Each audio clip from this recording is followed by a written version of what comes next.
Morning, सुप्रभात for class 12।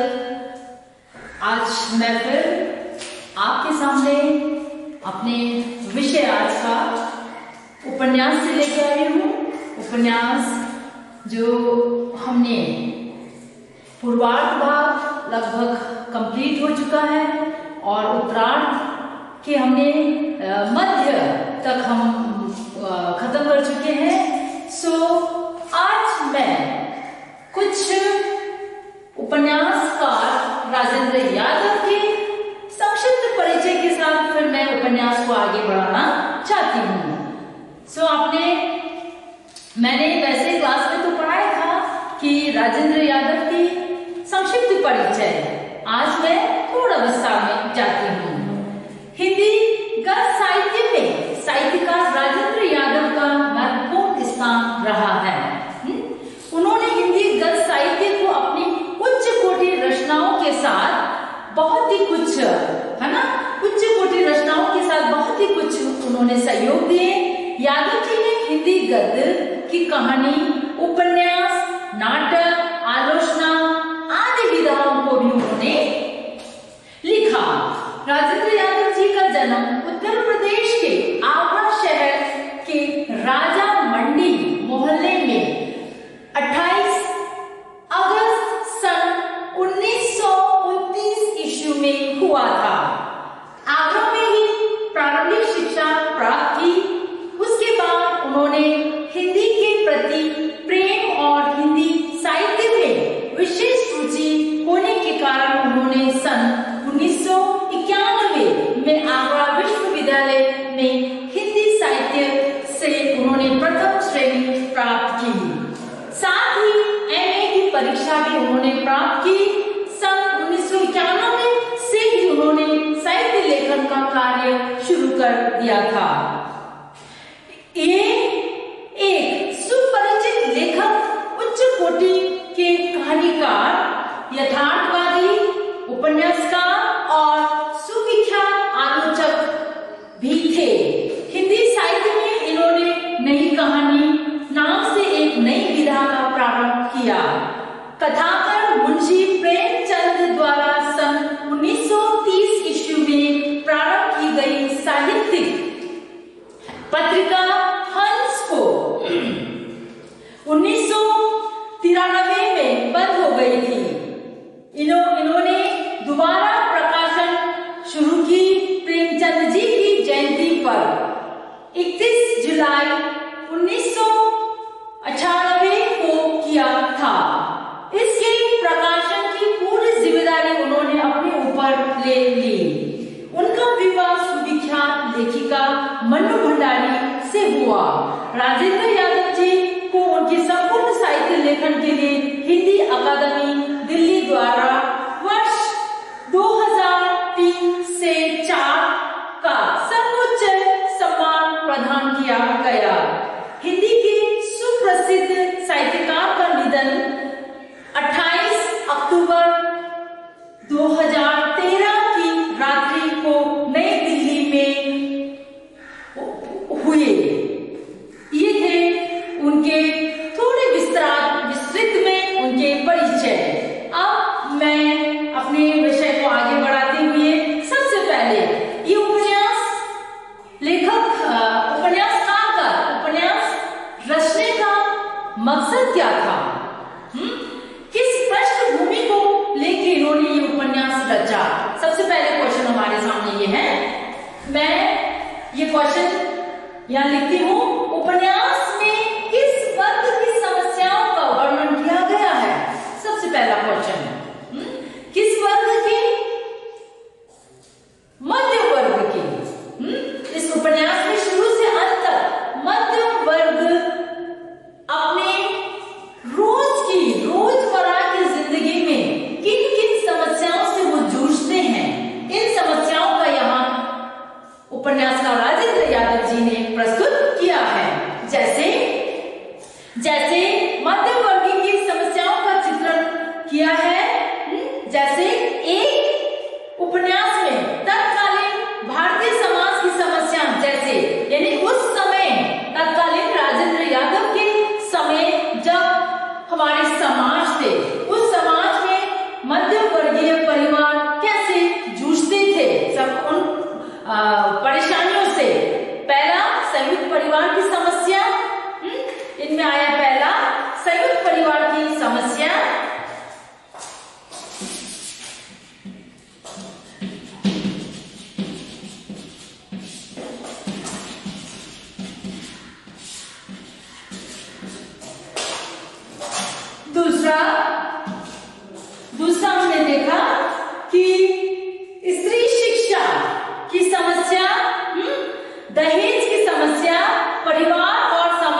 Rajendra Yadav ji ने दर्शाया है। पहला समर के परिवार और दूसरा समर के मित्र दिवाकर के परिवार के विषय में। ये दोनों ही परिवार संयुक्त परिवार से संबंधित है और ये दोनों ही परिवार उस समय तत्कालीन समय में समाज में मध्यम वर्गीय किस किस प्रकार की समस्याओं से वो जूझते थे। जैसे यहाँ पे सबसे पहले संयुक्त परिवार समर के परिवार से बात करते हैं। समर के परिवार संयुक्त होने के कारण कई सारे परिवार में लोग रहते थे, कई सारे परिवार में लोग रहते थे और कमाने वाले मात्र बाबूजी को जो पेंशन मिलती थी वो, और उनके बड़े भाई को, समर के भाई को जो पेंशन जो महीने में तनख्वाह मिलते थे, धीरज को, उन दोनों के पैसे से ही उन सारे परिवार के गुजारे चलते थे, जो कि बहुत ही मुश्किल था। क्योंकि यहाँ पे समर को पढ़ाई, समर की पढ़ाई, समर के भाई की पढ़ाई, समर की बहन की समस्या, जो शादी करके भी वो अपने घर में रह रही थी, उसका भी पालन पोषण, और समर की बहू आने के बाद जो परिवार और बढ़ गए थे, जिसके कारण समस्या, और धीरज भाई के जो परिवार में उनकी पत्नी, भाभी और उनके 2 संतान, जिसके कारण समस्या पैदा हो रही थी। और उस समय नारी शिक्षा जैसे समस्या भी हुआ करती थी, क्योंकि नारी स्त्रियों को पढ़ने नहीं दिया जाता था। अगर जैसे यहाँ पे ये समर की जो पत्नी है प्रभा पढ़ी लिखी होती है, लेकिन फिर भी उसे उस पढ़ी लिखी होने पे घर के परिवार वाले उसे बहुत ताने मारते थे। छोटी छोटी बातों पे अगर कोई गलती हो जाती थी तो वो उसे ताने मारना शुरू कर देते थे।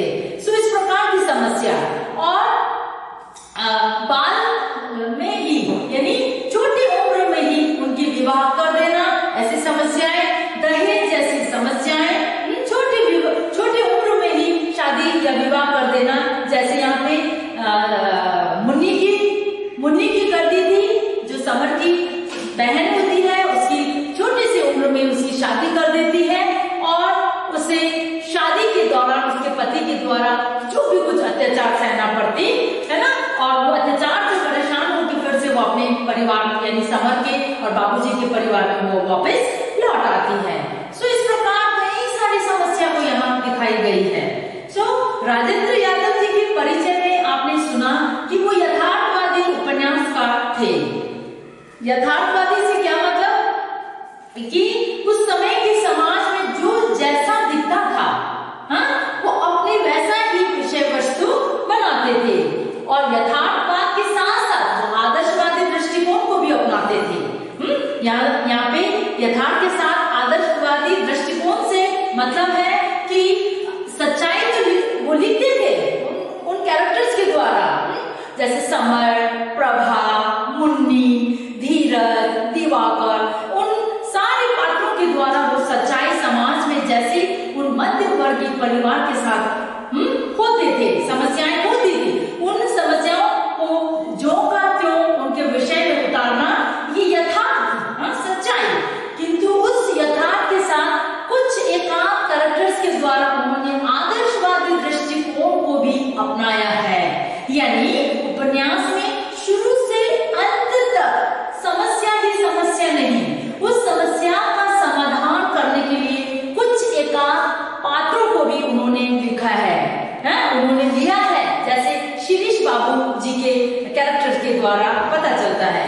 शिरीष बाबू जी है ना, इन सारे यानी मध्यम वर्ग के परिवार जिन जिन समस्याओं से गुजरते हैं उन सब के वो विरोध थे, उन सब के वो विरोध थे, वो विरोध करते थे और समझाते थे कि भाई संयुक्त परिवार में रहना तो एक समस्या है, क्योंकि उनका कहना है, शिरीष भाई जी का कहना है कि इन परिवार में यानी संयुक्त परिवार में रह के कोई अपना और कोई दूसरे को नहीं बना पाता, यानी आदमी का सुचारू रूप से बनना है,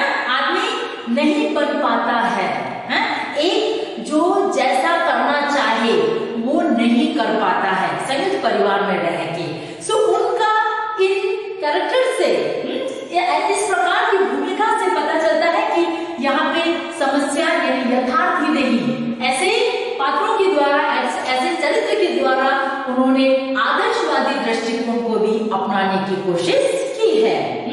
सो आज यहीं तक मैं पढ़ाती हूँ।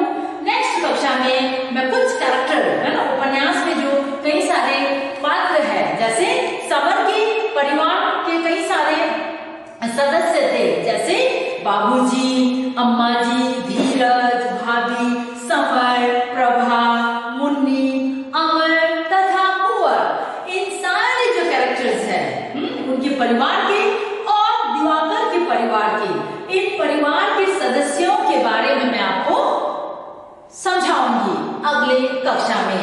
तो आज के लिए इतना ही।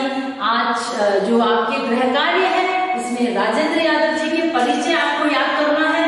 उसके साथ साथ इस उपन्यास में किस वर्ग की समस्याओं का यहाँ पे वर्णन किया गया है, इन प्रश्नों को, इन 2 प्रश्नों को आपको याद करना है।